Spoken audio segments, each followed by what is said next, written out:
Olá, meu amigo, tudo bem? Estamos aqui de volta com o nosso programa Fé em Foco. E o programa hoje tem duas novidades assim exponenciais. A primeira novidade eu não poderia deixar de mostrar é a nossa xicrinha nova. Olha que coisa linda. Estamos aqui com a xícara do nosso programa e quem sabe amanhã você não possa ganhar uma xícara dessa. Nós vamos ver isso aí, tá bom? E a outra novidade é que o tema do nosso programa hoje é fé e liberdades individuais. Está aqui um jovem muito conhecido do nosso Brasil, mas antes de apresentá-lo, está aqui conosco também o nosso pastor mineirinho, torcedor do Galo Mineiro, pastor Dalmo. Prazer estar com vocês mais uma vez. Conosco também, como sempre, né? Está aqui o Dani, aguardando, viu? Aguardando o bebê chegar. É isso aí, saudações, povo abençoado, uma alegria estar novamente com vocês. Bom, e hoje a gente recebe uma visita muito ilustre aqui no nosso estúdio. Está conosco aqui o Deltan Dallagnol, é isso mesmo. Deltan Dallagnol é um jovem que se despontou aí na política e principalmente na Procuradoria da República. Tudo bem, Deltan? Bem, Luciano, honra, alegria estar aqui com você, Dani, Dalmo, com vocês todos que estão nos acompanhando para conversar sobre como nós podemos levar a nossa fé para a prática, para a realidade, influenciando as várias esferas da sociedade. É isso aí. O Deltan é um jovem, viu, gente? Vocês estão vendo, né? Bem mais jovem do que eu pensava que ele era. Estou enganando bem. Usando bons cremes da esposa. Isso é importante, né? Pois é. Deltan Dallagnol. Esse Dallagnol é o quê? É espanhol? Italiano. Ah, italiano. E olha só que legal, significa do Cordeiro. Do Cordeiro. Do Cordeiro. É de Jesus até no nome, Luciano. Rapaz, que coisa linda, hein? Então, olha, aproveitando isso aí, Deltan, quem é o Deltan Dallagnol?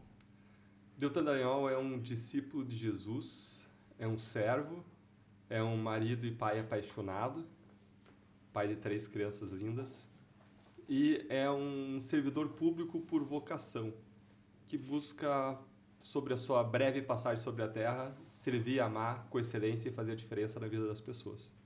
Ok, você é membro, Deltan, da Igreja Batista. Isso, a Igreja Batista Bacaxiri, liderada pelo pastor Luiz Roberto Silvado há décadas, um grande líder, inspiração, alguém que impactou a minha vida ao longo de toda a jornada.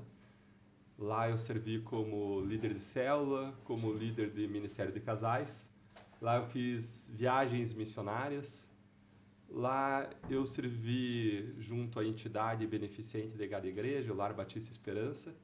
E hoje eu sirvo numa das áreas de influência, junto com o pastor e obreiro, desenvolvendo um curso de cosmovisão cristã para cristãos. Então, até hoje você está inserido ali no contexto da igreja. Até hoje você serve a igreja lá. Sim.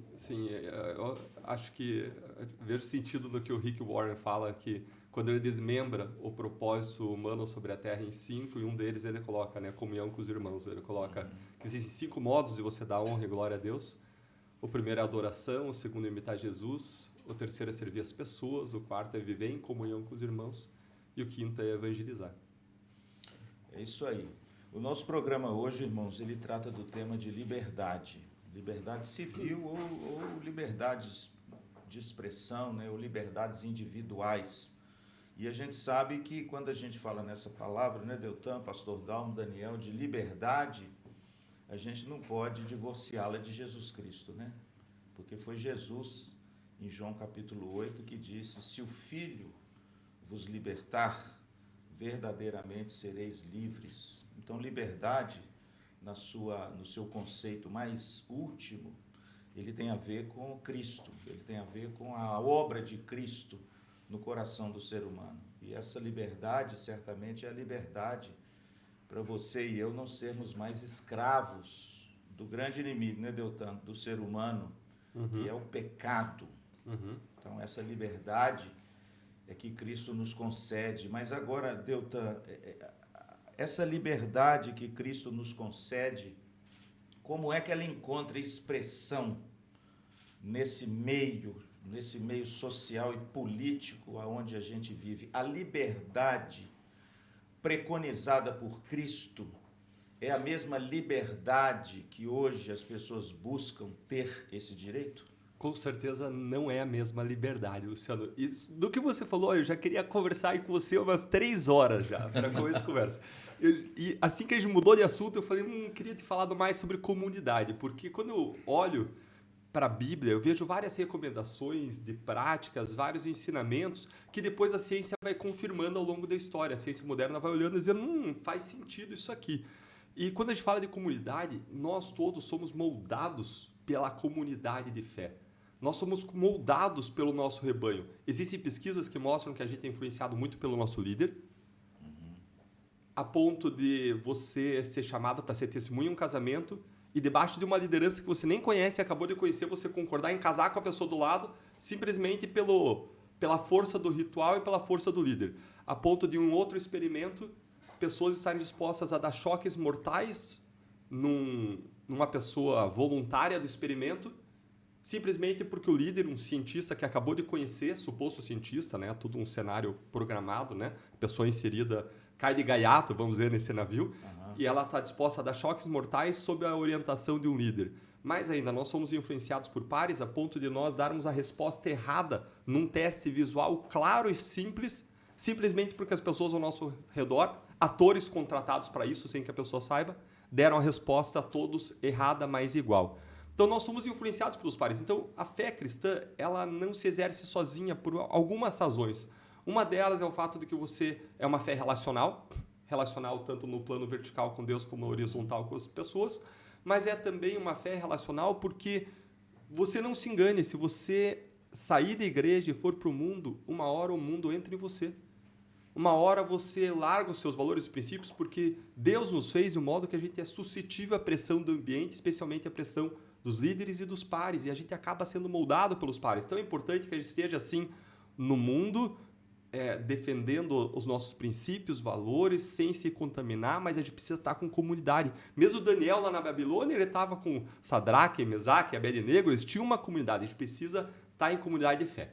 Isso só para ficar no que a gente estava falando antes, já tinha até virado a página, me perdoa, Luciano, por voltar. Não, fica à vontade. Enquanto você estava falando, eu falei, a gente devia ter aprofundado isso, porque viver em comunidade é importante. E avançando para a tua questão sobre liberdade. A liberdade sobre a qual Jesus falava no conceito cristão, a liberdade mesmo do conceito clássico, grego, romano, é o conceito de liberdade que a gente tem hoje? Não. O conceito de liberdade mudou. O conceito de liberdade mudou na época do surgimento do liberalismo, na época de Hobbes, na época de Locke, mudou completamente o conceito de liberdade. O que era a liberdade no conceito clássico e cristão? Liberdade é você controlar os teus impulsos, é você dominar a tua carne, é você desenvolver domínio próprio para serviço e para o bem. Depois, esse conceito é abandonado e se traz um novo conceito. Um novo conceito que é útil, que tem suas vantagens, mas que também deturpa a noção de que nós só temos liberdade quando nós controlamos os nossos impulsos, nossos instintos, as nossas vontades e nós desenvolvemos o domínio próprio. O novo conceito de liberdade é o conceito de liberdade sem constrição. Liberdade sem constrição nenhuma. E qual é o problema desse conceito de liberdade? Que só deve ser subjugado pela lei nesse novo conceito de liberalismo. Apenas a lei constrange a liberdade humana. O problema é que quando se desenvolve esse conceito, e se eu tenho que liberar todo mundo de todas as constrições e amarras, a não ser do Estado, você vai dar superpoderes para o Estado e você vai começar a esvaziar todas as instituições intermediárias entre o indivíduo e o Estado. Sim. Que geram constrições ao comportamento individual. Aí você passa a dizer que a pessoa é oprimida pela família, que a esposa é oprimida pelo patriarca, pelo homem no relacionamento. Se passa a dizer que o indivíduo na igreja está sendo oprimido por uma sociedade que tenta moldar o seu comportamento. E aí você passa a desenvolver uma ideia de que você tem que acabar com as instituições intermediárias para que o indivíduo possa ser verdadeiramente livre, submetido apenas à constrição do Estado, mas não é assim que a sociedade funciona. Não é assim que o homem funciona. O homem é um ser relacional. Isso deturpa completamente a visão do homem, da natureza humana, da natureza da sociedade, e aí você passa a dar superpoderes ao Estado para que ele possa garantir a liberdade individual contra as instituições intermediárias, o que enfraquece a sociedade civil. Você gera um Estado superpoderoso, uma sociedade civil fraca e o indivíduo perdido no meio de tanta, abre aspas, liberdade. Engraçado, né, pastor Dalmo, que é isso que às vezes a gente vê acontecendo, né? Hoje o conceito de liberdade foi transferido para a instância superior, né? E essa liberdade intrínseca que o ser humano deveria ter, com responsabilidade pessoal, parece que foi, assim, extirpada, né? Parece que hoje a liberdade se transformou em libertinagem. É isso? O que a gente percebe é que, inclusive nós gravamos um programa anterior a esse falando sobre fé e política, e nós falávamos sobre esferas de poder, nós falávamos sobre a base sobre a qual a gente entende o governo humano, e a gente entende que o nosso modelo calvinista ele é muito lúcido, muito saudável, e ele coloca a soberania de Deus como a esfera principal e sobre qual as outras se repousam. E a gente percebe que quando você substitui isso por uma espécie de governo humano, você dá margem para esse tipo de construção, muito bem apresentada pelo Dallagnol. E na prática é o que a gente percebe, inclusive no contexto cristão. Essa influência ela tem alcançado a igreja e muitos dos nossos irmãos têm enxergado a liberdade dessa forma, né? Tem visto essa supressão da liberdade dessa maneira, quando na verdade a verdadeira liberdade para a fé cristã ela diz respeito exatamente a isso que o Deltan apresentou, né? Ela restringe os nossos comportamentos, os nossos impulsos pecaminosos, né? Então, até mesmo o próprio conceito de liberdade à luz da teologia, e quando você vai para a esfera mais da sociedade e acadêmica, liberdade é muitas vezes associada à autonomia. Na teologia, não. A autonomia é apresentada apenas como um caráter ou uma esfera de Deus. Ele é o único que tem autonomia, ou seja, não é regido por nenhuma outra lei. E já a liberdade, ela pressupõe o fato de que alguém em algum momento foi escravo. Então, no conceito cristão, liberdade traz essa ideia de estar subjugado, de certa forma, a algo. No nosso contexto, essa subjugação é o próprio Deus. Nós deixamos de ser escravos do pecado e nos tornamos servos de Cristo. É o que diz a fé cristã. Agostinho fala isso nas Confissões, né? Ele fala que a verdadeira liberdade é você ser servo de Jesus Cristo e obediente à palavra de Deus. Dani, tudo bem, Dani? Dani, uma pergunta para você. Você acha que hoje a gente usa mal a nossa liberdade? Pastor, eu acredito que, pegando esse contexto de libertinagem e tratando um pouco do que a gente vem falando, né, nas nossas conversas sobre o humanismo que tem se instalado até dentro do nosso contexto cristão, eu acredito que as pessoas elas têm uma interpretação errônea sobre a liberdade, né? E se tratando de usar mal, às vezes a gente quer, e aí eu vou pegar um pouco da fala do Deltan, colocar para fora os nossos impulsos. Então a nossa vontade tem que prevalecer. E pegando exatamente, porque esse é o contexto que a gente entende que o homem ele tem uma vontade, mas a vontade dele está subjugada para o pecado. Esse é o nosso entendimento reformado, né? O homem é um homem caído. E quando a gente olha no nosso contexto, essa questão da liberdade, eu entendo que quando nós queremos colocar a nossa vontade, os nossos desejos acima do outro, eu acredito que aí nesse contexto eu diria que a gente usa mal a nossa liberdade. A gente deixa aflorar aquilo que está dentro de nós, o pecado, eu acredito que aí nesse sentido a nossa liberdade é mal usada. Quer dizer, Deltan, que a liberdade no escopo mais social e no escopo pessoal, ela tem limites? Qual o limite da liberdade? A liberdade na visão clássica, grega, romana e na visão cristã é uma liberdade para a virtude. É uma liberdade para o domínio próprio, para o autocontrole, para a gestão, autogestão, para o autogoverno limitado, para a limitação do próprio poder segundo a virtude. Quando você vai para a visão clássica de liberdade, tem alguns benefícios da visão clássica que são dizer que o Estado tem limitação e esses benefícios eles são decorrentes, não precisam decorrer necessariamente dessa ideia, eles decorrem basicamente da ideia de que todos nós temos direitos naturais, direitos divinos dados por Deus, Essa é a visão que é expressada a partir da influência dos pastores do cristianismo na própria Declaração de Direitos, na própria Declaração de Independência Americana. Nós temos, como eles dizem lá, direitos inalienáveis dados por Deus.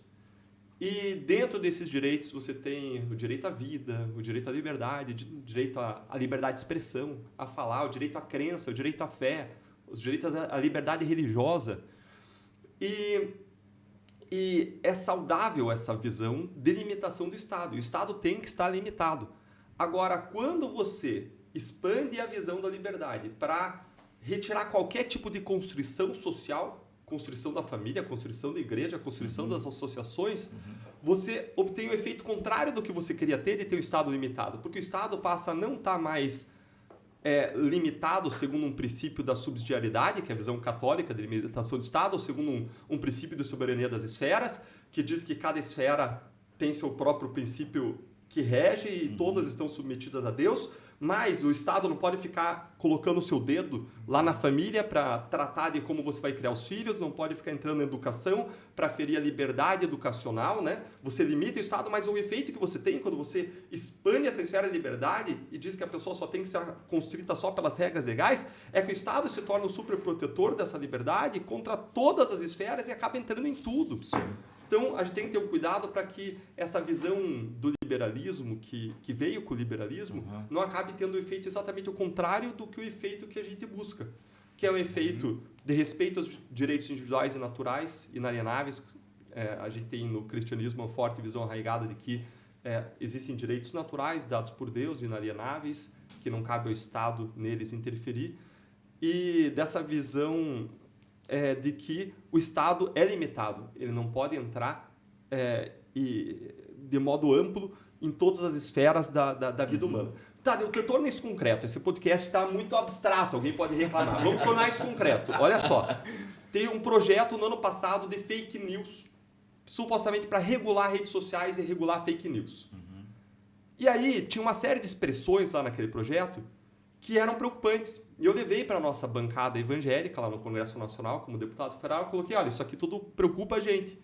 E aí a gente sentou com o líder da bancada evangélica, foi analisando expressão por expressão, o relator do projeto veio e se dispôs a tirar tudo aquilo que dizia a respeito à identidade de gênero, porque lá tinha, por exemplo, as redes sociais vão atuar para moderar e reduzir alcance de discursos que possam interferir com a identidade de gênero, uma série de coisas que poderiam restringir visões baseadas em fé, a própria visão cristã poderia ser restringida no alcance, porque poderia se entender que isso viola a dignidade das pessoas que se veem de uma determinada forma, que tem uma identidade de gênero determinada e por aí vai, e tinha uma série de riscos. Aí o relator do projeto foi lá, começou a tirar tudo, tirou tudo que a bancada evangélica pediu, e aí o líder da bancada evangélica virou para mim e disse, Deltan, e agora? Dá para avançar esse projeto? Eu falei, não dá. Por quê? Porque esse projeto ele tem um problema essencial.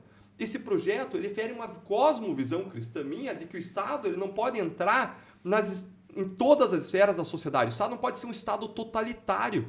E o que esse projeto de lei está prevendo é que vai existir um órgão indicado pelo governo, nomeado pelo governo, que pode ser um governo de esquerda, de direita, não importa. Vai fiscalizar o que eu penso. Que vai interferir no conteúdo, no alcance do que as pessoas falam nas redes sociais, vai regular a expressão das ideias e o alcance das ideias segundo a fé e a visão ideológica do governo de ocasião. Eu não posso concordar com isso. Isso viola a minha visão, seja a visão cristã católica do princípio da subsidiariedade, que diz o seguinte, basicamente o princípio da subsidiariedade diz que você deve garantir autonomia para o indivíduo, que quando não consegue resolver aquela matéria no âmbito do indivíduo, você vai para a camada superior, institucional, que seria a família. Quando você não consegue, você vai para a igreja, para a associação. Quando você não consegue, você vai para a comunidade local. E o Estado é o último recurso. O Estado só vai regular um comportamento quando todo o resto não conseguiu.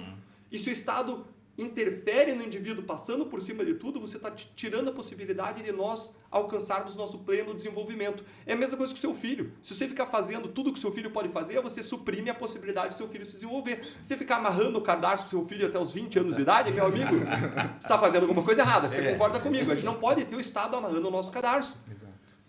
E quando você olha para as esferas, ou vamos trazer agora para a nossa visão protestante sobre a organização da sociedade, isso é importante você ter, porque a gente aprende totalmente diferente na faculdade de Direito. A visão cristã é de que Deus é soberano a tudo, mas cada esfera Tem a sua responsabilidade. tem a sua responsabilidade, o seu princípio que guia, e o Estado é uma das esferas. Ele não pode ficar se metendo na igreja, na família, naquilo que é essencial nessas outras esferas. Ele tem um limite de atuação. Até já esqueci por que eu estava falando tudo isso. Não, por causa eu falei do limite da liberdade. Exatamente. Você está explicando que essa liberdade, de alguma forma, ela está sendo cerceada pelo Estado, que de repente está tendo um viés totalitário. Sob o pretexto de defender a liberdade. Veja agora o que está acontecendo no Supremo. Sob o pretexto de defender a democracia, ele viola a democracia por dentro. Acabou de vir à tona agora, nessa semana, os papéis revelados pelo Congresso americano das ordens judiciais do ministro Alexandre de Moraes sobre o Twitter, mandando derrubar uma série de redes sociais, impactando inclusive alguém aqui de Maringá, o Mero Marquesi, derrubando as redes sociais dele de modo absolutamente ilegítimo. Sob o pretexto de defender a liberdade, o Estado viola a própria liberdade. É o que a gente está falando. Então, Deltan, deixa eu pegar esse gancho aqui, mas você que foi, né, procurador federal, daqui a pouco eu quero fazer uma pergunta a você sobre isso, mas a nossa Constituição não nos assegura essa liberdade? O que está acontecendo então? O que está acontecendo é o exercício desmedido do poder não controlado por outros poderes. A gente vive um sistema que deveria funcionar em teoria como um sistema de freios e contrapesos, em que o Senado, em que o governo barram eventuais abusos do Supremo, mas a gente não tem esse sistema funcionando de modo funcional, de modo orgânico, no modo como foi planejado para funcionar. Hoje nós vemos o Supremo Federal praticando uma série de arbítrios. Deltan, você está falando em abstrato, vamos dar exemplo. Arbítrio sobre a liberdade de expressão. Conteúdos, na época eleitoral, do Nicolas Ferreira, foram censurados pelo TSE. O que ele falava nesses conteúdos? Ele falava sobre o que aconteceria se Lula ganhasse o poder. Ele falava, quando o seu filho chegar em casa com a pupila dilatada, faz o L. Quando alguém quiser fazer aborto, etc., faz o L. Ele começou a vincular uma série de possíveis projeções e comportamentos futuros. Aí o TSE veio e derrubou isso como fake news. Espera aí. Fatos, declarações sobre fatos podem ser falsas, mas não opiniões. Opiniões não são verdadeiras ou falsas. Opiniões podem ser melhores, piores, mas não são verdadeiras ou falsas. E eles derrubaram como se fosse um fato falso, algo que não era um fato. Quando você fala sobre o futuro, você faz uma projeção sobre o comportamento futuro, isso não é um fato, porque não existe, não aconteceu. Para dizer. Isso é uma opinião sobre o que vai acontecer. Sim. E opinião não se censura. Opinião não é fake. E eles derrubaram uma série de opiniões de uma série de pessoas sobre Lula, sobre a vinculação dele ao aborto, sobre comportamentos futuros, sobre uma similaridade com Ortega na Nicarágua, que estava fechando igreja, sobre um alinhamento com Maduro, ditador. Derrubaram uma série de conteúdos que não se tratava de fatos, se tratava de opiniões.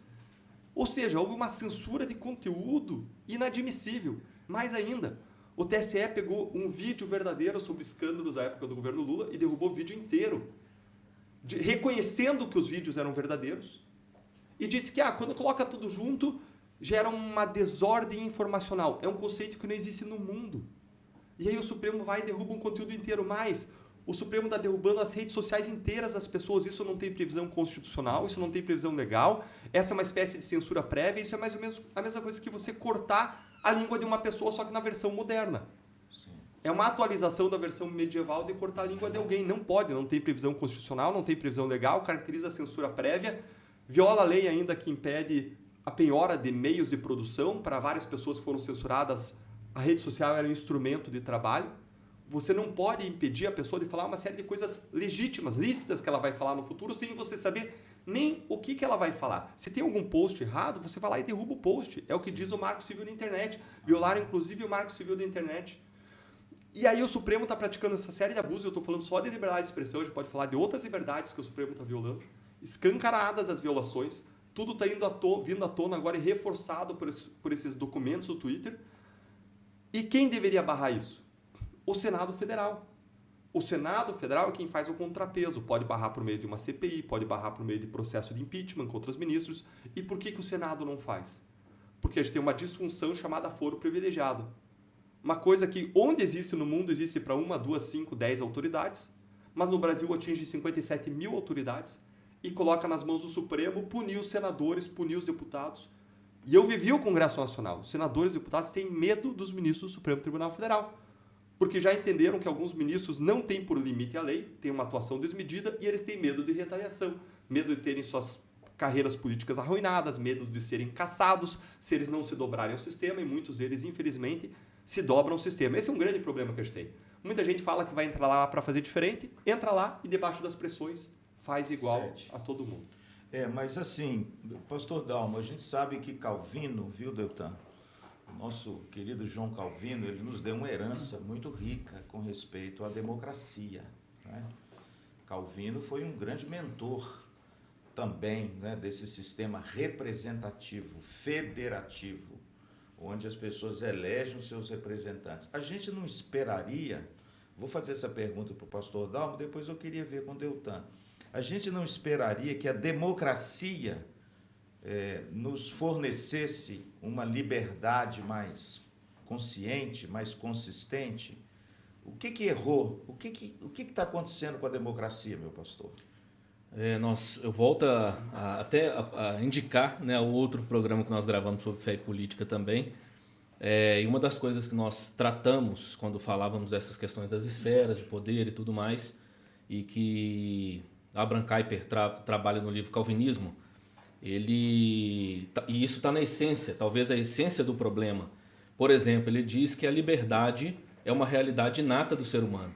É por isso que mesmo aqueles que divergem da fé cristã, eles têm esse senso de uma necessidade de buscar a sua liberdade, porque isso é inato. Deus colocou isso na nossa convicção de fé, Deus colocou isso em todo ser humano.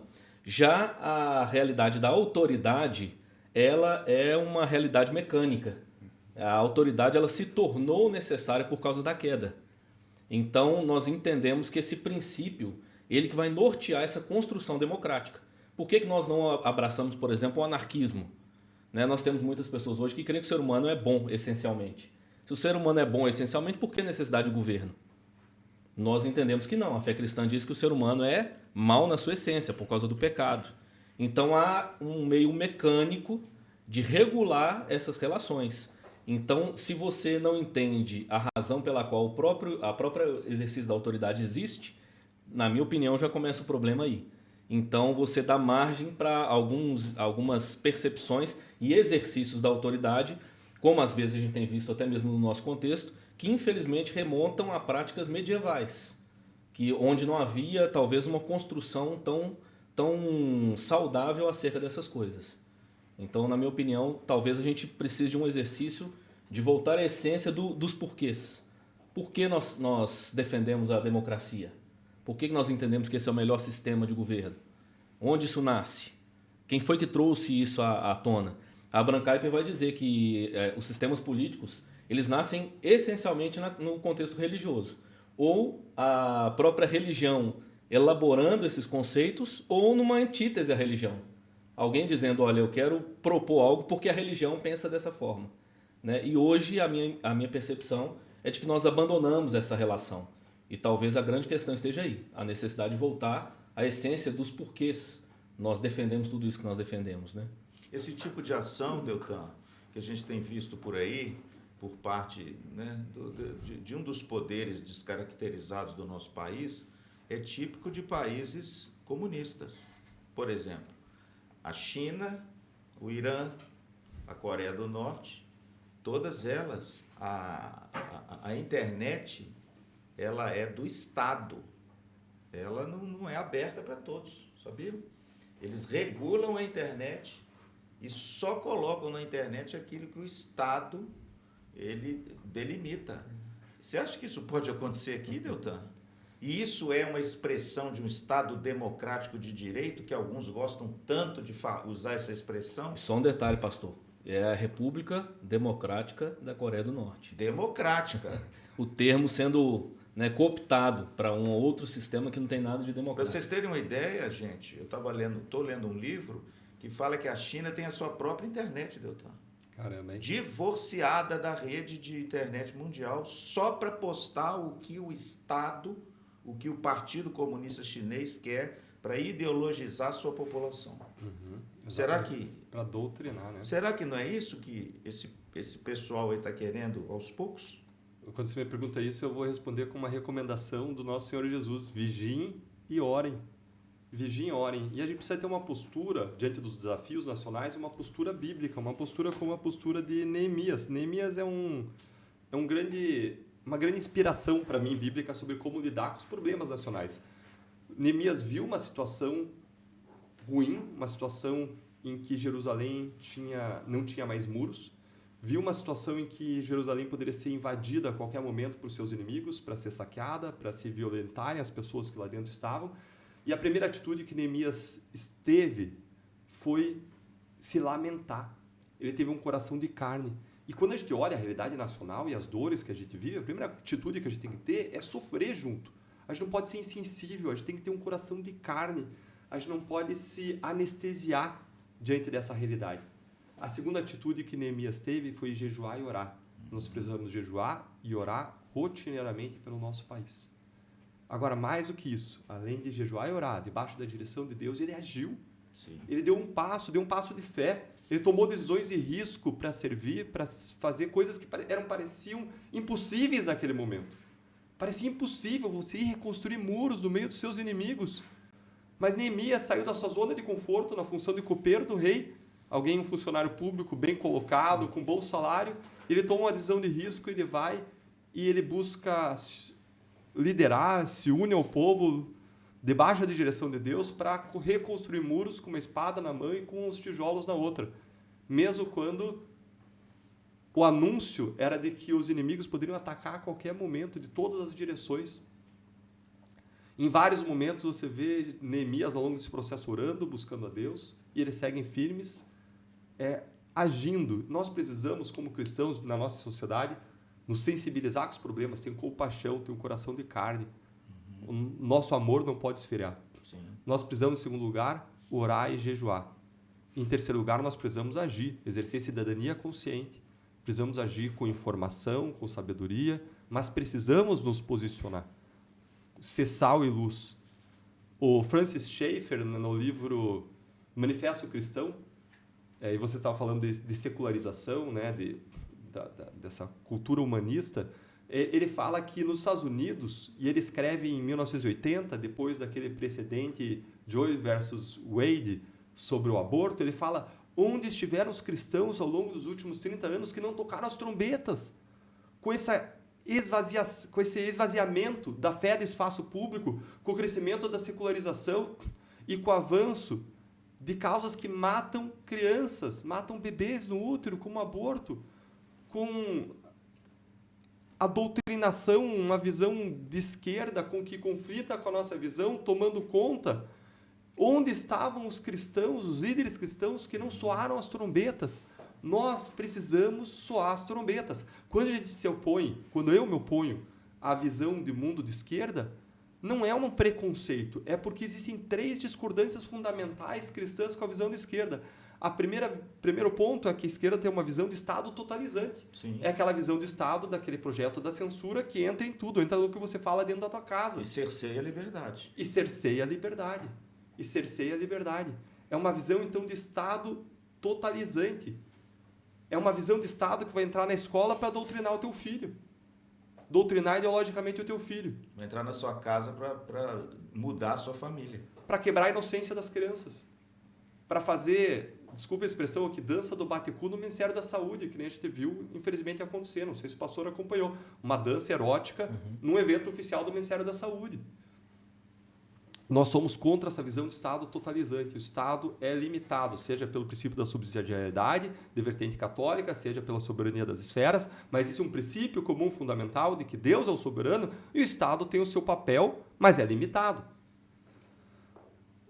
A segunda visão, essencialmente discordante, é a visão sobre o indivíduo. A esquerda tem uma visão de indivíduo que retira dele a responsabilidade, que retira o livre-arbítrio, ainda que condicionado, e ao retirar o livre-arbítrio diz, o bandido não tem que ser punido porque ele é uma consequência da sociedade. A pessoa que trabalha não merece o seu lucro porque é determinado pela sociedade, é condicionado, é determinado pela sociedade, então não merece nem o lucro, nem a punição. você retira completamente um princípio de justiça de Romanos 13, de que o Estado é servo de Deus, de que a autoridade é serva de Deus, para punir os maus e recompensar os bons. Os bons, isso. E existe uma terceira visão essencialmente discordante, que não é sobre o Estado, não é sobre o indivíduo, mas é sobre as relações sociais. A esquerda tem uma visão conflitiva das relações sociais e que tudo é uma relação entre opressores e oprimidos. Então, se você é empregador, você é um opressor do teu funcionário. Se você é pai, você é opressor dos seus filhos. Se você é marido, você é opressor da sua mulher. Se você é branco, hétero, então, caraca, coitado de você. Branco, hétero, patrão, pai, nossa, marido, junta tudo isso, você é o opressor, a 10ª potência. Quando a nossa visão cristã, não. Nossa visão é de compaixão, é de amor, é de serviço, é de influência nas relações para servir, é de que o último vai ser o primeiro. Então, são visões de mundo que não são conciliáveis com a nossa perspectiva cristã, inclusive no tocante à liberdade. E aí, Dani, por exemplo, nós falamos aqui, Deltan, tivemos aqui no nosso programa anterior aqui, o Rafael Rosa, nós falamos sobre fé e política. E aí nós perguntamos a ele, e eu queria voltar a essa pergunta, quando é que a gente pode, então, ter uma certa desobediência civil? Se o governante faz algo que fere esse conceito de liberdade que a gente tem como inerente do ser humano, até onde vai a nossa obediência a esse tipo de Estado autocrático e até do próprio governante que foi colocado lá? Perfeito. Primeiro que a gente tem que deixar claro que, como cristãos, a gente não incentiva a desobediência civil, né? Quem vai sair preso dessa? Ainda bem que a pergunta não foi para mim, eu pensei.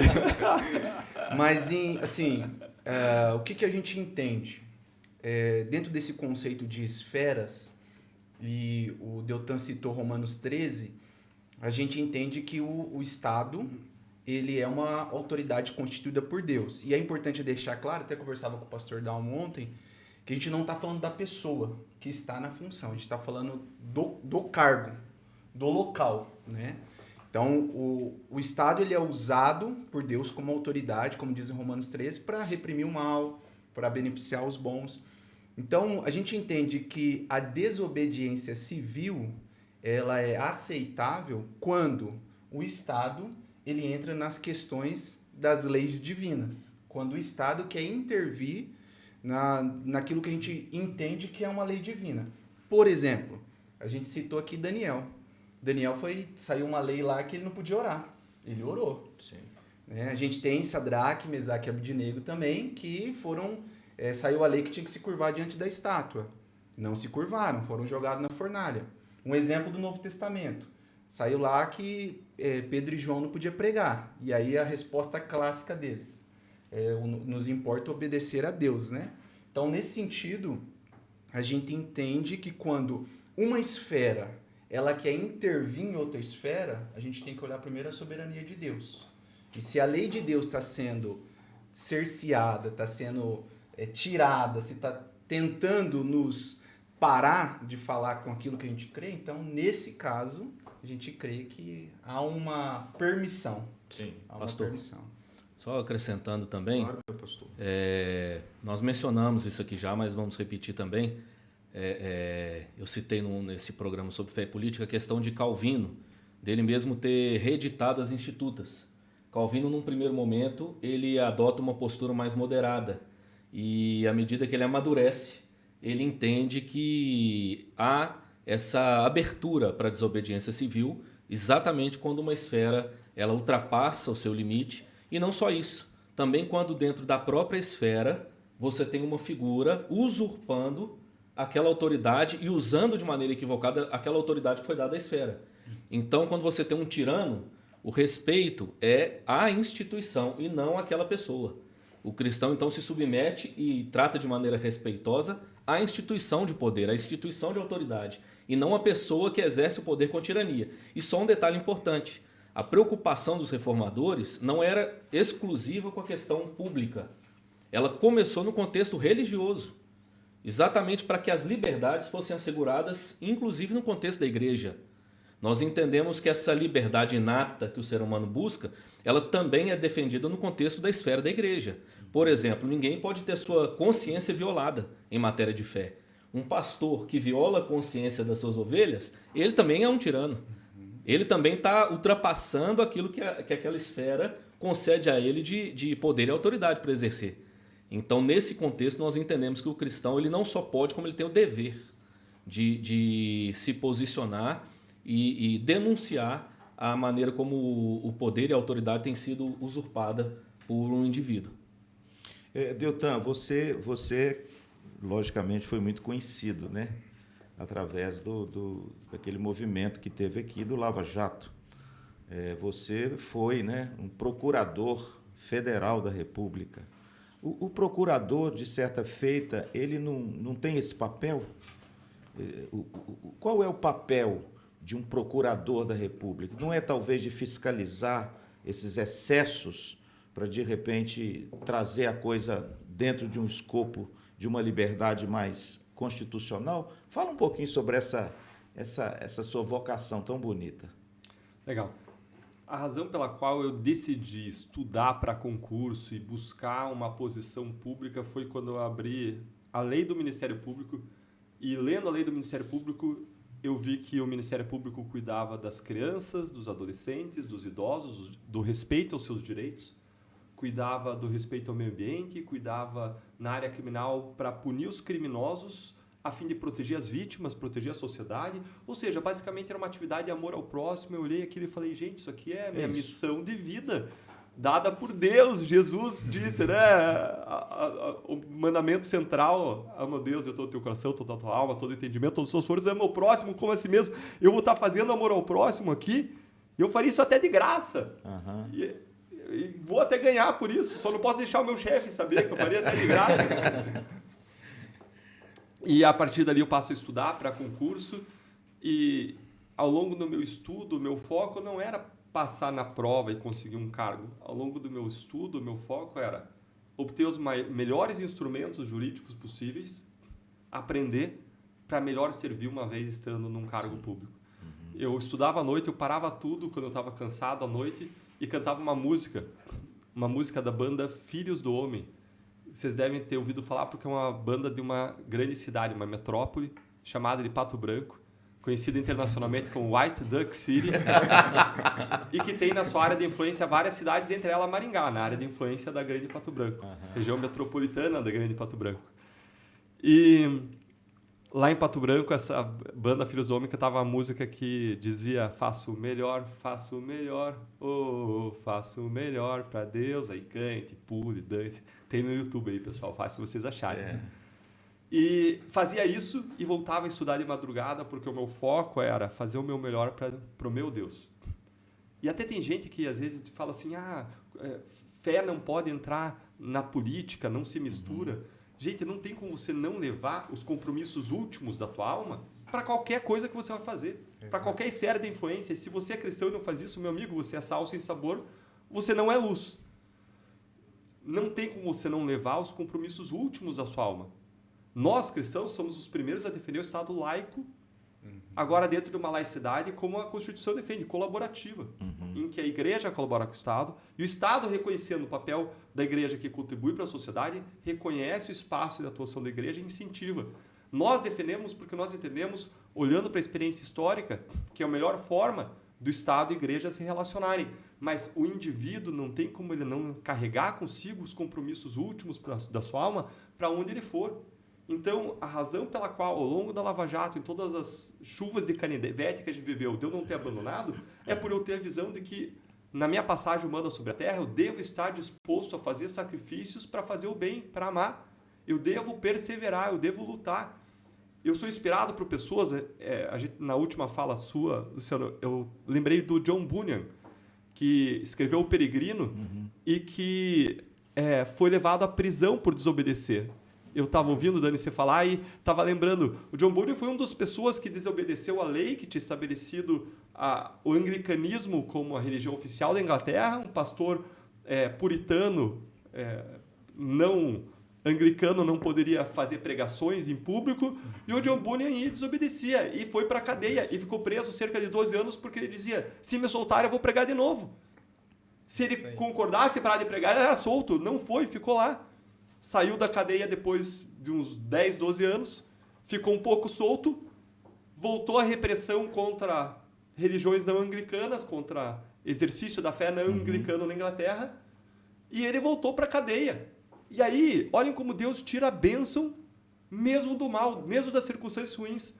No segundo período dele da cadeia, ele escreveu O Peregrino. Foi um dos livros cristãos mais traduzidos do mundo. Se espalhou como um rastilho de pólvora. É o mais. É um livro, se você não leu ainda, leia, é um clássico cristão em que ele fala da jornada de fé do cristão ao longo das dúvidas que você tem, nas diferentes situações e vidas pelas quais você passa. E aconteceu porque um cristão decidiu não se dobrar diante de leis injustas. Porque ele, por fé, obedeceu. A gente tem um livro como O Peregrino que impactou multidões. Tentaram calar a voz do John Bunyan, tentaram cortar a língua do John Bunyan, mas Deus usou aquela censura para espalhar a voz e a mensagem de um modo que ele jamais seria capaz de fazer por meio das pregações que ele fazia. E aí, voltando, Luciano, porque você me perguntou, a função do procurador é basicamente amor ao próximo. Uma das funções do Ministério Público, dentro dessas funções que eu entendo e interpreto como de amor ao próximo, é fiscalizar a lei, sim, é fiscalizar o exercício dos poderes. Quem poderia estar atuando em fiscalização do Supremo Tribunal Federal é o Procurador-Geral da República. Contudo, ele é escolhido por um presidente da República que, conforme os próprios ministros do Supremo falaram para a imprensa, um Supremo que está em lua de mel com o governo. Então, lá existe um jogo de poderes e forças que não permitiria você escolher um Procurador-Geral da República hoje que fosse atuar independente, de modo realmente independente, para o fim de controlar eventuais abusos do Supremo Tribunal Federal. Ele teria instrumentos mais limitados. Porque quando você está falando da cúpula dos poderes, o controle é essencialmente político, não é tanto jurídico, mas é mais político do que jurídico. Porque ali é poder com poder, é atrito mesmo. Então, quem deveria fazer isso seria especialmente o Senado Federal. Mas o Procurador-Geral da República é uma voz que eu gostaria de ver erguida contra todo tipo de abuso no Brasil. Todo tipo de abuso, seja da corrupção até o abuso de poder praticado no âmbito judicial. Mas hoje ele é, como você disse, ele é uma pessoa escolhida, né, Deltan? Não é concurso, não é mérito, é escolhido por uma instância superior. É um cargo assim de comissão, não é? O Procurador-Geral da República. Ele é escolhido dentre os procuradores, mas é escolhido dentro de um universo muito grande pelo presidente da República, que, né, com critérios políticos. Pronto, então o critério é político. Então, você entende que isso aí é um dos equívocos da nossa democracia, até, inclusive, a escolha do juiz do Supremo? Olha, hoje a gente vê isso como um problema social e hoje eu apoio medidas para você tornar essa escolha mais técnica, tanto dos ministros como do procurador-geral. Contudo, em democracias mais amadurecidas, com uma cultura democrática mais forte, as escolhas são mais livres, são feitas com critérios políticos mais amplos, porque elas são boas. As pessoas não escolhem para ser ministro supremo o seu advogado. Nas democracias com uma cultura democrática forte, a população não admite isso. Não admite. No Brasil, infelizmente, como a sociedade brasileira admite esse tipo de violação, eu acredito que um caminho importante para nós seria colocar critérios técnicos para a escolha de ministros do Supremo, para a escolha de funções relevantes da nossa República. Contudo, mais uma vez, em países com uma cultura democrática mais forte, mais avançada, esse tipo de previsão não é necessária, porque as escolhas já são feitas segundo critérios bastante republicanos, de quem é a melhor pessoa que vai exercer, quem é o mais preparado. É mais maduro, né? Uma democracia mais madura do que do nosso país. Por falar em democracia, eu queria rapidamente aqui convidar aqui um jovem, né, para fazer parte, Deltan, aqui da nossa mesa, embora breve, né, porque o nosso programa já está caminhando para o final, é o nosso querido Vitor, o Vitor Alcazar. O Vitor é nossa ovelha, gente boa, e o Vitor está se despontando aí, né, Deltan? Dentro dessa leva de jovens, como você, meu filho. Você é um jovem e o Vitor também é bem jovem. E ele está se despontando agora aí na política, talvez alguém promissor, né, Deltan, para mudar um pouco esse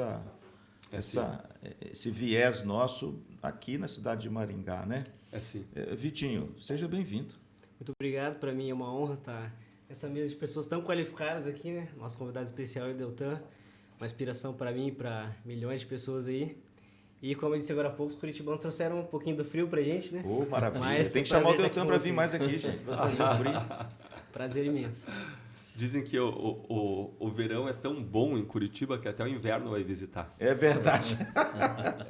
É isso aí. Deltan, eu acho que a pergunta que todo mundo quer também que você fale um pouquinho, porque foi um movimento assim que teve um âmbito nacional e teve implicações assim muito grandes. A sua figura, também a figura do juiz, né, do Sérgio Moro. O que foi a Lava Jato, em poucas palavras? E por que ela teve um impacto tão grande como ela teve aqui? E você foi um dos grandes, eu não vou dizer protagonistas, mas um dos grandes agentes, né, que serviram a Lava Jato. Para a gente entender a Lava Jato, a gente tem que entender o que foi o país nos últimos 500 anos. O país nos últimos 500 anos foi um país dominado por pessoas que usaram seu poder para roubar o país. Isso é muito claro. A Lava Jato ilustrou isso com uma investigação que abarcou um período de 10, 15 anos, mas isso é documentado para trás da nossa história ao longo dos séculos. É verdade. Em 1650, padre Antônio Vieira, um padre católico, foi a primeira pessoa que fincou a bandeira contra a corrupção no nosso país, dizendo que o verdadeiro ladrão não era o ladrão de galinhas, era um governante português que vinha aqui não buscar o nosso bem, mas vinha aqui buscar os nossos bens. E enquanto o ladrão de galinhas roubava e era enforcado, o verdadeiro ladrão, que era o governante, roubava e mandava enforcar. E quando a gente vem para a Lava Jato, e a gente tem vários outros exemplos, casos históricos que mostram que essa corrupção se estendeu ao longo do tempo, quando a gente vai para a Lava Jato, a gente vê que a realidade é a mesma. O ladrão de galinhas ele vai punido, mas o governante, o grande ladrão, ele rouba e ele manda enforcar. Então ele rouba, ele garante a própria impunidade, ainda que isso demore alguns anos para acontecer, e ele manda enforcar quem combateu a corrupção. E é exatamente o que nós estamos vendo hoje. Nós combatemos a grande corrupção, com a ajuda da sociedade, a gente foi praticamente uma rebelião dentro da lei, uma rebelião no país para fazer a lei valer para os poderosos. E nós, por um momento, conseguimos colocar os poderosos debaixo da lei, prender corruptos em série, recuperar bilhões para os cofres públicos, e em seguida o que nós vemos? Mais o mesmo, os corruptos alcançando as posições de poder, se recolocando nas posições de poder, se reorganizando e aí passando a perseguir quem combateu a corrupção. A ponto de você olhar hoje para as ruínas da Lava Jato, depois de eles terem destruído uma série de condenações, uma série de casos criminais, e você vê o juiz que conduziu a Lava Jato do Rio de Janeiro afastado. O procurador que coordenou a Lava Jato no Rio de Janeiro punido com demissão, convertido em suspensão. A juíza que condenou Lula no caso do Atibaia, do sítio do Atibaia, afastada essa semana por uma decisão do corregedor do CNJ. O juiz atual da Lava Jato afastado. O ex-juiz da Lava Jato que condenou Lula também, Sérgio Moro, respondendo a um processo por cassação. Eu que fui coordenador da Lava Jato em Curitiba, condenado por crítica ao Supremo Tribunal Federal, enquanto era procurador, e depois que eu saí para a política, cassado pelas mãos de um ministro que foi delatado na Lava Jato. Numa decisão criticada por todos os grandes jornais do país, inclusive por juristas que não gostam da Lava Jato, com uma decisão ilegal e abusiva. O quadro de perseguição é claro, é transparente, só não vê quem não quer. Todos esses juízes, procuradores, eles atuaram ao longo de décadas, na Justiça, no Ministério Público, sem que tenham sofrido nem punição disciplinar, sem que tenha sofrido um processo disciplinar contra si. E aí essas pessoas agora, por terem atuado na Lava Jato, estão sendo punidas. A mensagem do sistema é clara. Crime mesmo é combater a corrupção no Brasil. E eles vão punir os combatentes da corrupção para que ninguém nunca mais ouse novamente combater a corrupção.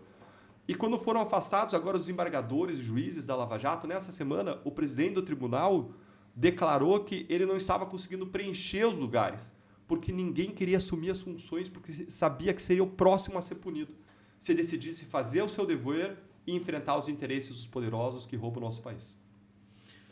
Deltan, qual que é, na sua opinião, porque está aqui o Vitor do nosso lado, você acha que nós temos um instrumento para evitar, ou pelo menos diminuir, esse tipo de postura e conduta no nosso país? Qual é esse instrumento? temos um instrumento. E esse instrumento tem a ver com o Vitor, mas esse instrumento chama voto consciente. Pronto. Esse instrumento chama voto consciente. Nós precisamos escolher representantes nossos que defendam a integridade e o combate à corrupção, que tenham preparação, que sejam competentes, estudem políticas públicas sobre evidências, e pessoas que tenham o coração no lugar certo. A partir da nossa visão do mundo cristão, nós queremos pessoas que tenham os mesmos valores e princípios. Agora, nós devemos evitar um erro que muitos cristãos cometem, de entender que simplesmente por a pessoa ser cristã, Sim. ela deve ser alçada a uma função pública. Ok. Você não leva, meu amigo, o seu filho, quando ele quebra o braço, para o pastor. Você pede oração, sim, para o pastor, porque nós acreditamos no mover sobrenatural de Deus. Mas você leva para o médico, porque Deus age por milagres, mas Deus age por processos. Nós levamos para o médico para que ele faça uma cirurgia, um exame, para que ingesse o braço, para que conserte o braço. Da mesma forma, nós devemos abandonar uma postura equivocada do passado de entender que apenas uma pessoa, por ser cristã, ela está apta para uma função pública. Não, eu quero que a pessoa em que eu vou votar, além de ser cristã, esteja preparada, tenha estudado, estude política pública sobre evidência, porque ela vai ter que entender o mínimo, o básico de educação, saúde, segurança, para poder direcionar a sua equipe de assessoria, delegar tarefas, receber tarefas, compreender se elas foram bem executadas ou não nessas diferentes dimensões da vida e sociedade. E aí, Vitor Alcazar, está preparado? Estamos preparados aí. E dentro desse tema, eu só queria abrir um parêntese aqui. A gente estava começando da atuação da Lava Jato, do Deltan. E eu posso falar claramente que se hoje eu estou aqui participando ativamente da política, foi muita contribuição da Lava Jato. Eu posso dizer que eu sou um filho da Lava Jato, vamos dizer assim. Legal, Vitor. Porque eu, assim como milhões de brasileiros que acompanham o cenário político nacional, chegou um momento em que não havia quase esperança. Com o despontar da Lava Jato, com os poderosos sendo condenados, com todas as provas, milhões, milhares de provas sendo apresentadas, o brasileiro pôde, por um momento, olhar para o horizonte e falar: ainda existem pessoas dispostas a lutar por um mundo melhor. E, recentemente, o próprio Deltan compartilhou uma frase de uma professora que eu achei bem legal. Um país ele só pode dar certo quando as pessoas boas têm a mesma ousadia que as pessoas ruins. Então, eu acredito que esse é o grande chamado para nós, em especial nós como cristãos. Nós temos que ter a mesma ousadia que aqueles que praticam o mal para defender os valores e os princípios cristãos. Então, para mim é uma honra estar aqui e eu agradeço muito ao trabalho da Lava Jato, ao trabalho do Deltan. Luciano, você não traz esperança? Opa! Olha só, claro que traz. enquanto a gente vê a Lava Jato sendo destruída, a gente vê sementes plantadas no coração de uma série de pessoas. O Vitor é uma delas. O Guilherme Kilter, em Curitiba, é outra delas. Sementes plantadas em engajamento cívico que nunca aconteceu. As pessoas sabiam os nomes dos jogadores de futebol, hoje sabem os nomes dos ministros do Supremo. Sabem pelo nome, sabe quem é quem, sabe o que fizeram no verão passado. É desse despertar que nós vamos mudar. É da consciência de que é na política que a gente muda a realidade. É o que o Francis Schaeffer falou, nós não podemos nos omitir. Nós precisamos atuar nas várias esferas da vida humana. A gente tem uma responsabilidade missionária nas várias esferas da vida humana, de ser sal da terra, de ser luz do mundo nas várias esferas, inclusive na arena política, porque a política é um instrumento por excelência de fazer amor ao próximo em larga escala. É um instrumento por excelência, porque você vai mudar, impactar e mudar a vida das pessoas na educação, na saúde e segurança. A diferença entre um Sérgio Cabral e uma pessoa íntegra é o fato de que teria simplesmente, só do bolso dele, sem contar todo mundo que se beneficiou além dele, teria simplesmente 300 milhões de reais a mais para investir na saúde, por exemplo, do Rio de Janeiro, Claro. que ele desviou e que estava em contas bancárias dele no exterior. Fora toda a ineficiência causada, fora todo o ganho ilícito dos empresários que pagaram propina, fora os secretários e todo mundo mais que ganhou propina. E a pessoa que está lá se corrompendo, ela está mais preocupada em como que ela vai ganhar dinheiro, ganhar propina, do que em prestar um bom serviço. Não tem o coração no lugar certo, não tem o coração na atividade, não tem o compromisso com a transformação. Nós precisamos de mais pessoas como você, Vitor, como o Guilherme Kilter, como o Mero Marquesi aqui, que é uma pessoa dedicada, correta, honesta, que faz a diferença. Nós precisamos de mais pessoas que dêem um passo à frente para a vida pública, comprometidas com integridade, com competência, com políticas públicas sobre evidências e com os princípios e valores que a gente carrega. E você falou aqui, doutor, sobre o amor e também a necessidade de fazer parte de um grupo, né? Tem aquela frase, mais importante do que a guerra é quem está do seu lado durante a guerra, né? E também, citando de amor, a gente falou aqui de Romanos 13, eu trouxe aqui o versículo, Romanos 13:10. Ele fala, o amor não pratica o mal contra o próximo. Portanto, o amor é o cumprimento da lei. Então, isso já responde uma série de questões que foram levantadas aqui. Qual que é o papel do cristão? Como o cristão age dentro desse campo da liberdade? Simples. O cristão pratica o amor com o próximo. O mandato do cristão, o chamamento do cristão para a vida é agir com amor com o próximo, viver na liberdade de Cristo e fugir da escravidão do pecado. Então, o amor é o que torna tudo viável. Pois é. Hoje nós, logicamente, temos o privilégio de abrir a agenda do Deltan aqui com esse programa, né? O Deltan tem uma agenda grande aqui em Maringá hoje e está aqui conosco, né? Então nos honra muito, viu, Deltan? Talvez uma última pergunta, porque o nosso tempo já está se esgotando. Deltan, você acha que tem jeito? Tem jeito. Tem jeito, e o cristão é aquele que quando todo mundo fala que não tem jeito, porque aquele cara é drogado, aquele cara está na sarjeta, aquele cara não tem jeito, o cristão é aquele que acredita. Porque o cristão sabe que, além das suas forças, existe um mover sobrenatural de Deus ao nosso redor. Deus está todo tempo agindo ao nosso redor. E o cristão é aquele que, como Miqueias e Miqueias 7, vê que o governante exige subornos, o juiz aceita presentes, mas ele lá em Miqueias 7, versículo 7, diz: quanto a mim, eu vou esperar no meu Deus, no meu Salvador. Eu vou estar orando, eu vou estar buscando. É alguém que, como Neemias, ora, jejua e age para a transformação. E nós temos hoje um momento da história em que nós nunca tivemos uma consciência política tão forte das pessoas, uma consciência cívica, uma percepção mais ainda. Nós evoluímos porque nós temos um diagnóstico do grande problema do Brasil, que é a corrupção. Nós entendemos como ela funciona depois da Lava Jato, nós temos comprovado como ela funciona. E hoje nós temos a Lava Jato ainda viva no coração das pessoas, viva na indignação, não só com a corrupção, mas com o desmonte do combate à corrupção, com os abusos que estão acontecendo. E essa é a matéria-prima a partir da qual, com o nosso engajamento consciente, estudado, nós podemos sim construir um Brasil melhor. Eu queria pedir, Luciano, você me permite, para que as pessoas sigam o Vitor nas redes sociais, aqui de Maringá. Vitor, deixa aí teu arroba para todo mundo. A gente sempre traz um conteúdo voltado para a política, né? Em especial, o pessoal aqui de Maringá que quer saber o que está acontecendo na prefeitura, o que está acontecendo na Câmara, quais são os nossos projetos também, as nossas propostas aí para o futuro. Me acompanha lá no Instagram, @Vitor_Alcazar. Vai ser um prazer ter vocês lá. É isso aí. Bacana. Então, para acompanhar os assuntos locais e, se você tiver interesse também em acompanhar os assuntos nacionais, inclusive a partir de um ponto de vista cristão, vai ser uma honra caminhar com você essa jornada a partir também das nossas redes, a partir da nós erguendo a nossa voz, exercendo a nossa liberdade de expressão para fazer a diferença no nosso país. É isso aí, gente. Pastor Dalmo, mais alguma coisa? Eu quero agradecer os nossos convidados, a honra de tê-los aqui conosco. Para nós é um tempo muito, muito edificante, de aprendizado também. Então, agradecemos muito a presença de vocês. Uma última coisa que eu queria destacar, o Deltan, uma das falas atrás, ele trouxe John Bunyan para a mesa, né, citando John Bunyan, e eu me lembrei de um outro contexto muito semelhante, talvez num contexto ainda mais severo. E eu até trouxe uma literatura para indicar que tem menção a esse contexto, que é o contexto do nazismo. Sim. É interessante como que na época do nazismo, os intelectuais, os acadêmicos e até mesmo a igreja cristã da época, ela emprestou a sua autoridade, a sua fala para dar margem. Por exemplo, a igreja ajudou a construir uma teologia nazista. E, se eu não me engano, era a Aliança Cristã, que era o nome dessas igrejas que se organizaram nesse sistema. Mas alguns homens, eles entenderam que eles não podiam se calar. E eles ficaram conhecidos como a Igreja Confessante. E especialmente dois deles, Dietrich Bonhoeffer e Karl Barth. Um com um caráter um pouco mais teológico e outro com um caráter um pouco mais eclesiástico.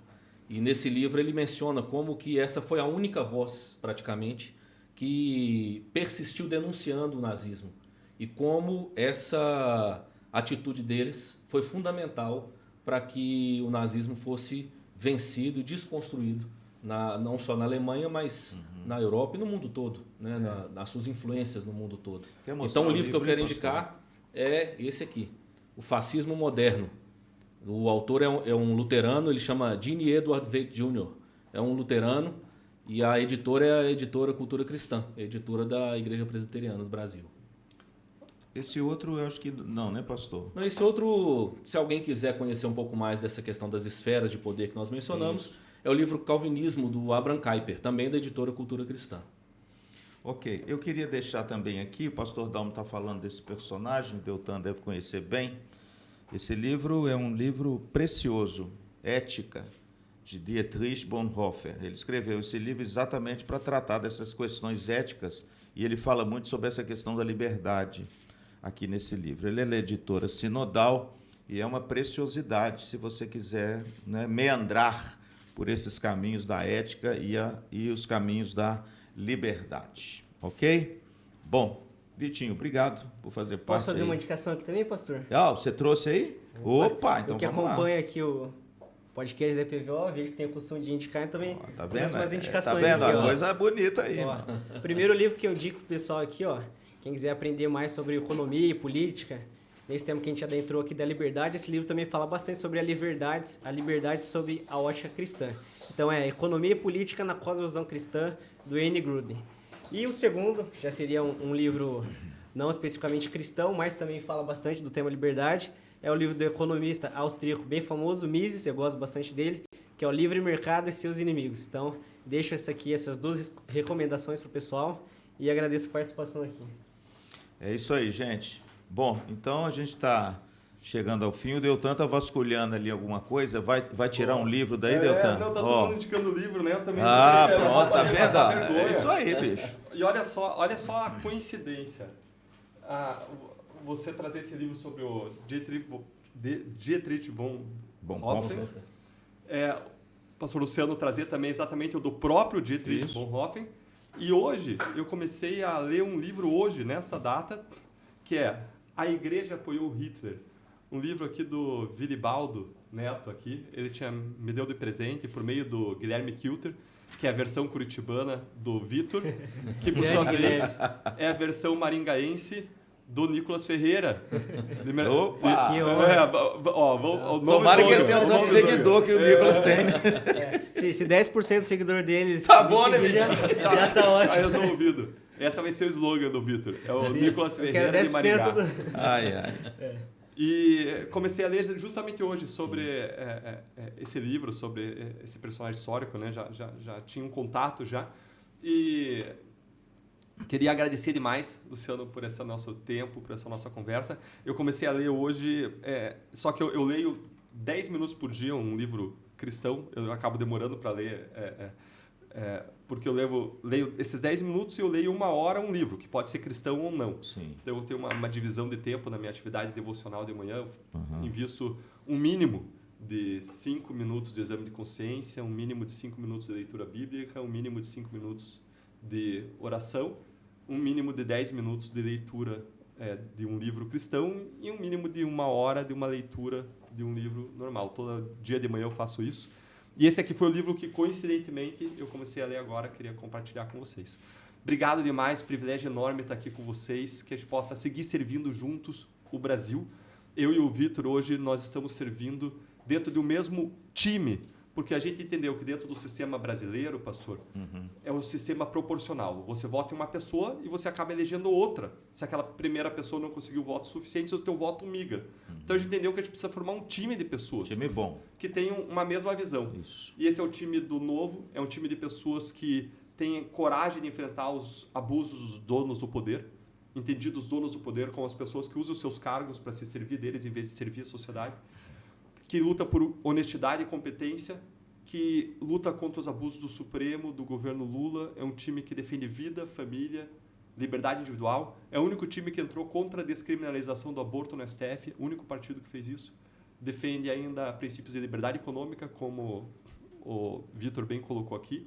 Defende segurança pública, liberdade de expressão e liberdade religiosa de forma intransigente. E se vocês também estiverem cansados de lutar sozinhos, se quiserem fazer parte dessa comunidade, vocês vão ser muito bem-vindos também no Novo. Obrigado, Luciano. Obrigado, Dalton. Obrigado, Vitor, Dani, toda a equipe maravilhosa que está aqui, que a gente possa seguir buscando ser sal da terra, luz do mundo, nas diferentes esferas em que a gente serve na sociedade. Obrigado. É isso aí, gente. Olha, hoje foi bom, hein? Nós queremos, então, agradecer muito o Deltan, esse jovem promissor, já fez tanto pelo Brasil. Eu tenho certeza que Deus ainda tem coisas muito bonitas para fazer através da sua vida, viu, Deltan? Sentimos-nos honrados com a sua presença aqui conosco. E eu quero deixar para você uma palavra final. A liberdade é um dos direitos mais inalienáveis de Deus para o ser humano. E a verdadeira liberdade não é a política que dá. A verdadeira liberdade quem dá é o Senhor Jesus Cristo. Ele é a verdadeira liberdade. Ele é quem nos liberta do grande inimigo da nossa alma, que é o pecado. Se ele te liberta, você certamente será uma pessoa livre. E sendo uma pessoa livre, você pode não só pregar a liberdade, mas você pode ser um agente dessa liberdade. Eu me lembro de alguns personagens políticos que ficaram atrás das grades por causa do seu testemunho político em favor da liberdade. Você quer ver um deles? Martin Luther King foi preso porque defendeu a igualdade entre os homens. Você quer ver um outro personagem que ficou 26 anos atrás das grades? Nelson Mandela, por causa da igualdade entre os homens. Mas esses dois homens estavam presos atrás das grades, mas o coração deles era um coração livre, porque eles tinham Cristo Jesus. Portanto, se você se sente prisioneiro de qualquer coisa, entregue-se a Cristo. Peça a Cristo para te libertar. E certamente essa verdadeira liberdade você experimentará. Ok? Muito obrigado a vocês que nos assistiram.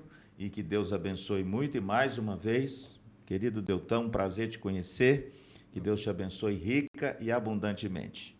A todos vocês, o nosso abraço carinhoso.